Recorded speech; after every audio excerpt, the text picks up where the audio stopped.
Hello my YouTube subscribers. I am recording two videos today. So if it looks like I'm wearing the same shirt in the next video, it's because I've recorded that video already.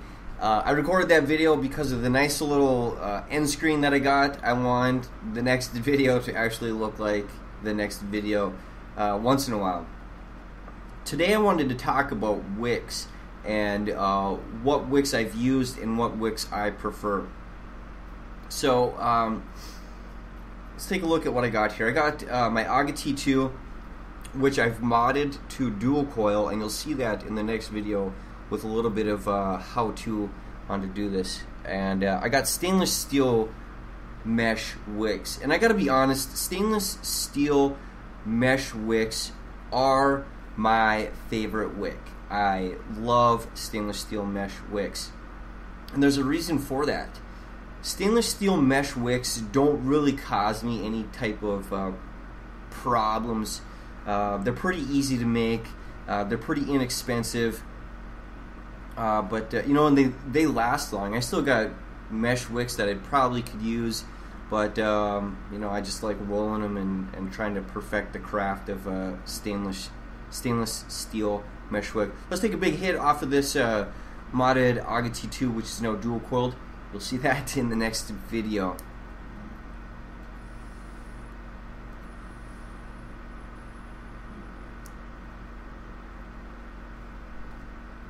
Performs pretty well.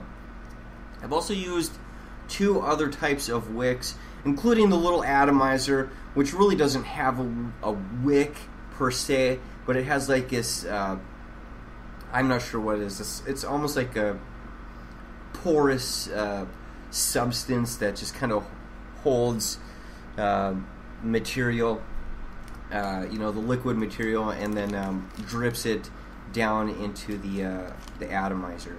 I cannot say I've ever really been fond of those. Those get really hot. They burn out really fast. I've never found one that was worthwhile. So I can't say that, you know, I actually like those. This AGA T2 has lasted me a long time. I'm really happy with it. So what we got here is this is ceramic wick. Now this is really thick ceramic wick too, and I probably made a mistake buying such thick ceramic wick. But the biggest problem I have with the ceramic wick, and maybe, you know, maybe I'm just not doing it right, is that you'll probably never be able to capture this. But maybe I can get the auto zoom in here. I don't think you can see it quite clearly as I can. There's little fibers that stick out of here. The ceramic wick breaks, and it breaks really, really easily. I got little ceramic fibers sticking on my fingertips right now. That really makes me nervous about what I'm inhaling when I'm using ceramic wick. I can't even wrap a coil on it without it breaking into these little spears that I'm afraid I'm inhaling. And when I've used ceramic wick, I cough a lot. So you know, maybe it's, you know, it's a neutral substance that my lungs will cough out, and you know, they'll reject, and you know, they'll propel out. But I can't say that I like the coughing that occurs with ceramic wick. Maybe I'm doing it wrong. I know some people say you got to burn a silicone wick, but my silicone wicks, when I buy heat elements with silicone wicks, they don't come burnt. So I'm not sure where that logic comes from. But this continues to break. I can't bend it without it breaking, which is, you know, I guess it's surprising that something like this would be used. That's a silicone. No, that's a ceramic wick. This is, I'm pretty sure, yeah, this is silicone. Now I've got silicone wicks, and here's my iClear 16. This uses a silicone wick too. You know, I love the iClear 16. Absolutely love it. What I don't like is a silicone wick. I can use this for 2 or 3 weeks before the silicone inside of it really causes me to cough really, really, really bad. And I know it's the silicone because I can go, you know, I can inhale on these for a really long time, like I said, 2 or 3 weeks, and then all of a sudden I start getting dry coughs where I'm just gasping for air, and it happens either immediately after I inhale or while I'm sleeping at night. And that really breaks up my sleep pattern.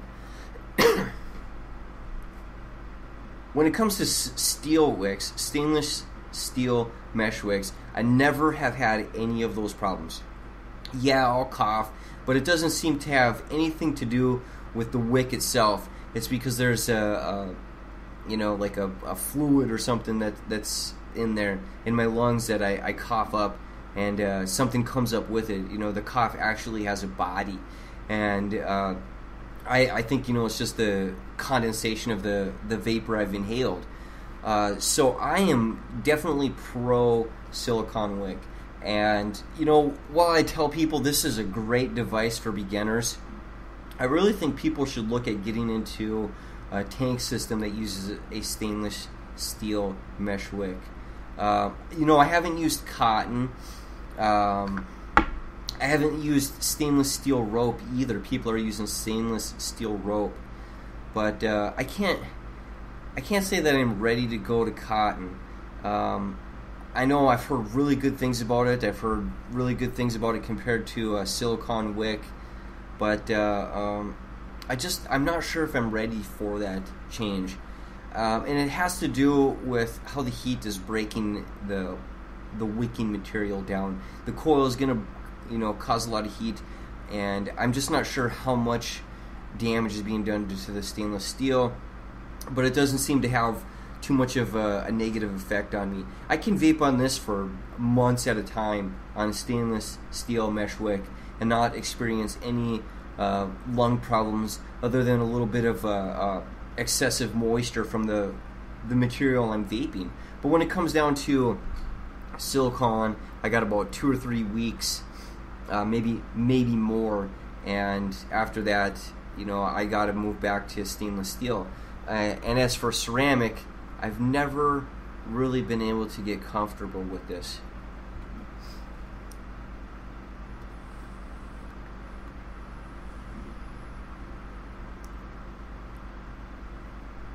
Oh, love that.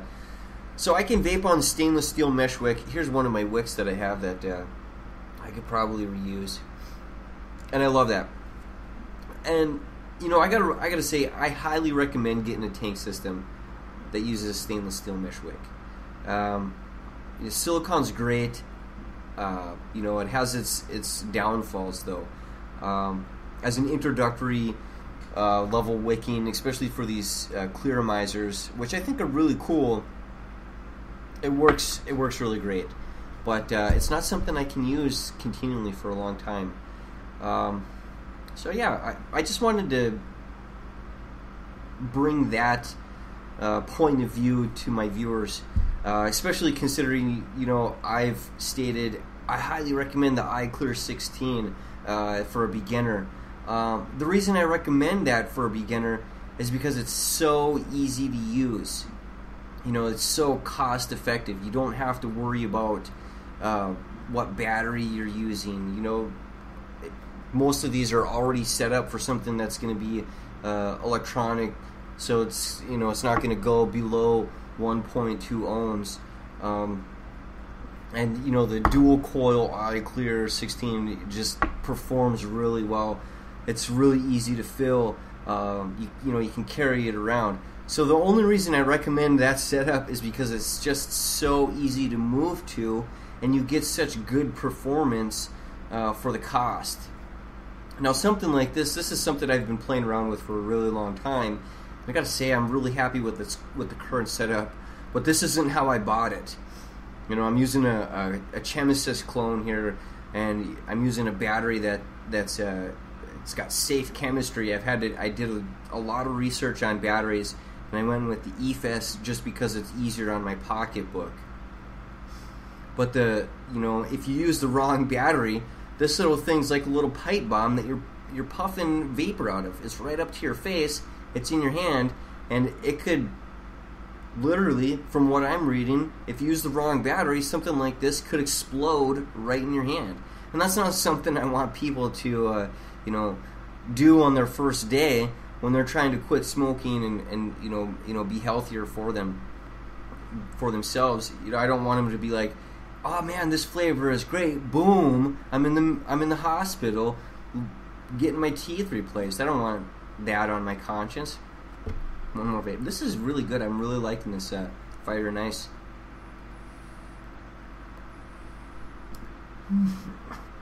Ooh. See that orange? That maybe you can't see it.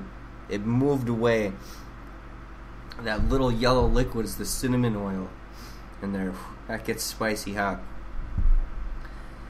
So that's the whole reason why I recommend the iClear 16 for beginners. But I really am a huge proponent for the stainless steel mesh wicks. I just think they're better for the lungs.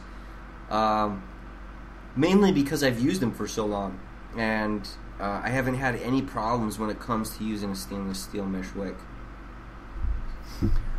Now, I probably droned on a lot about stainless steel mesh wicks, and I really don't have a huge repertoire of wicks that I've used. You know, ceramic, silicone, stainless steel mesh, and atomizers. I will say though that I'll say it again. I've heard really good things about cotton wicks, and I'm just not ready to move to a cotton wick. I don't have a device that I want to put a cotton wick in. It's definitely an option that I'm looking at if I ever get a device. But the problem I see with cotton wicks, before I even attempt to use them, is that the cotton wick has to be wet. If it's not wet, there's going to be a fire, because cotton does catch on fire, and I can see that being a problem. So that's my opinion about wicks, considering the ones I've used. Go ahead, leave me a comment. What's your opinion about wicks? What's your favorite wick, the wick of choice you use in any of the atomizers that you have? Do you have a preference to wicks? If I've said anything negative about silicone or ceramic that you disapprove of, let me know. Definitely want to keep this video more of an open forums, so that people who are watching and reading the comments get a better understanding about wicks in general. So I'm going to take one more vape off of this dual coil AGA T2 that you will see in the next video, I promise. And until then, bye.